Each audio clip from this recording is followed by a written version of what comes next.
Tahiti is a lost little island from the French Polynesian archipelago. And it's in the middle of the Pacific Ocean, and we're really far from any other big countries around the world. A lot of people call this place paradise.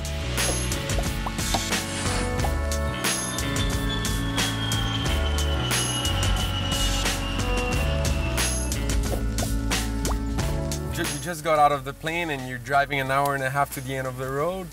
And some days that are really pumping, you get there in the parking and you see these huge speeds falling like a thick rain into the boats. And there's a word that we use, and I think the Hawaiians use it too, it's the mana. We feel the mana when we are out there surfing, and it can definitely give you the best day of your life, like it could take your life at any time, you know? Yeah, the wave is usually an epic, gnarly barrel. This year was kind of just turns. There's no waves, we go fishing, we go like, I don't know, cruise in the water, even foiling. Still made the best of it.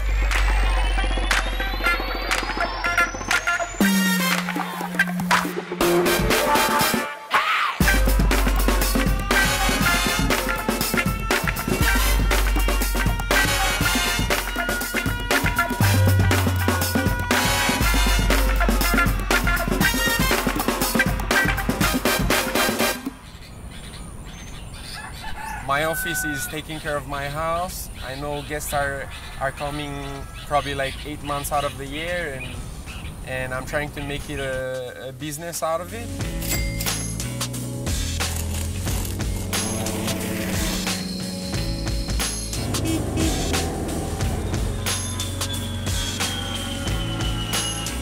This is my life. I make some food, laugh with them, spend some time, get to surf with these guys.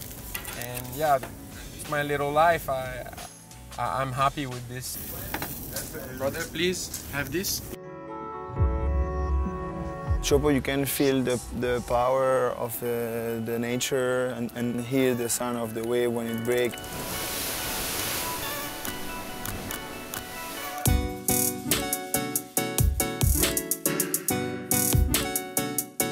I would rather eat it on the drop than get locked into a west one. Oof, Oh, that's a good question. both are super gnarly. Better like free fall. Maybe west ball, fall on the takeoff. Locked in on a west bowl. Fell on the drop. Eating shit on the drop. At least I'll get a photo. Eat it on the drop because There would be a chance of penetrating. But if there's like a huge one behind, it's kind of like sketchy too, but... You just have to pray. I don't know, it's just frightening. it's pretty much like a train wreck.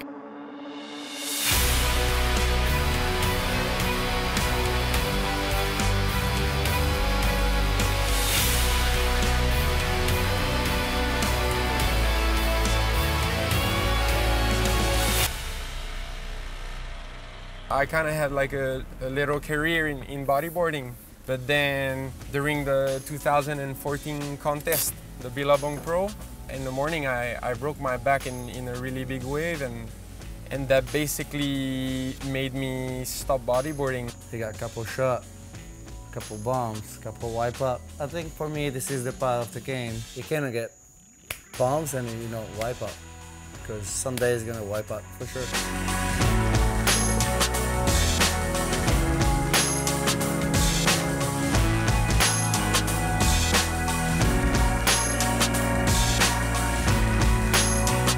I decided to start surfing, and I've been surfing that way for like probably 15 years. So reading the wave is already something that I know, so I just had to figure it out how to stand up properly on the surfboard. I had no regrets of what happened in my life, and now I'm enjoying it at the fullest.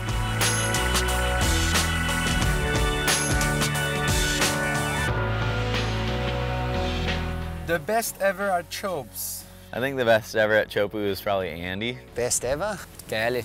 Manoa Drollet. John, it's amazing. Edge irons for me. I think Andy was pretty good. He's the best. Andy irons. Bruce and Andy. There's a bunch. Andy irons. Andy, Kelly. And also Medina. Hands down, Manoa Drollet as well. Manoa Drollet. Manoa Drollet. The best ever on what day? Kelly, 100%. Well, who's the best Teahupo'o of all time? I think it depends on on any given day and what day and who's out there.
My name is David.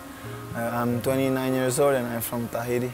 I'm coaching the young surfer from Tahiti who already have a good level.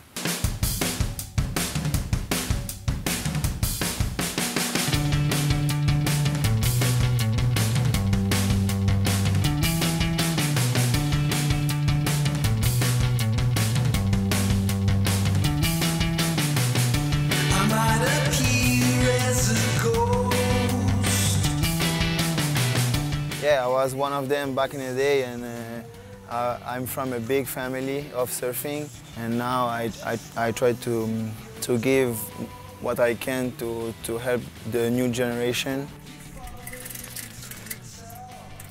My name is Eimeo Czermak. I'm 15 years old and I'm from Tahiti, Teahupo'o.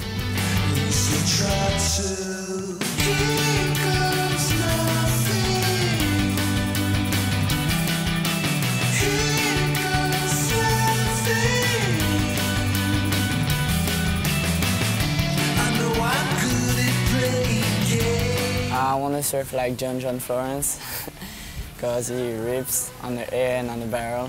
For me, he's the best surfer in the world, so I want to surf like him.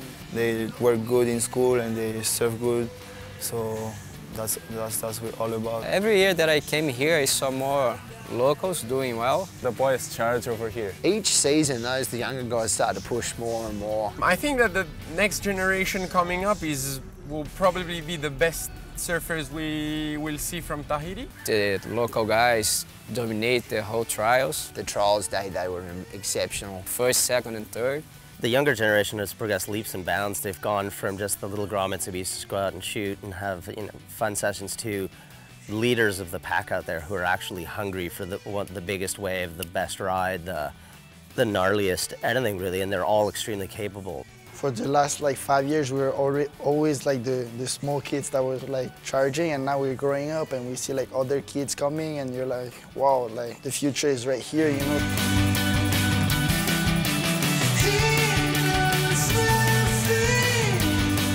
Matahi, Matehau, Matehau, all these guys, with or without sponsors, these guys are going for it, and they do it for the love mostly.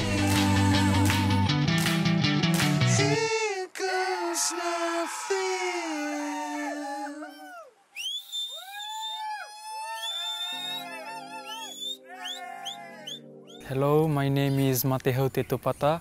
I'm 22 and I'm from Tahiti, from Teahupo'o. Matehau is incredible. He started surfing when he was 16, I think. First time I came, Matehau was on a stand-up bodyboard and he was pulling into barrels, and I was like, here, try my board. And first he was standing up on a bodyboard, and I hooked him up with a board, and he was like so good at it already. To see him now, he's kind of looks like the craziest guy charging on the biggest days. This board is the board that I rode from the last swell, and this day was like 12 feet or 10 feet, and this is a 6.6, and very perfect gun for this size of waves. Just go down straight, don't look after the way behind, and just go.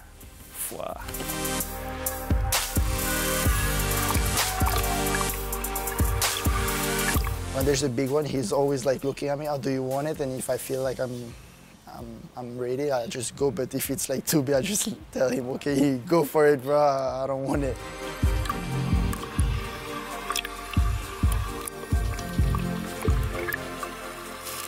Probably my best friend, and that's cool. Well, Matehau is like, he's the naughtier guy here, for sure. And when it's big, he just charges. He don't think too much. He just goes. So sometimes we are super scared because when he's here, it means, okay, there's no joke, it's big.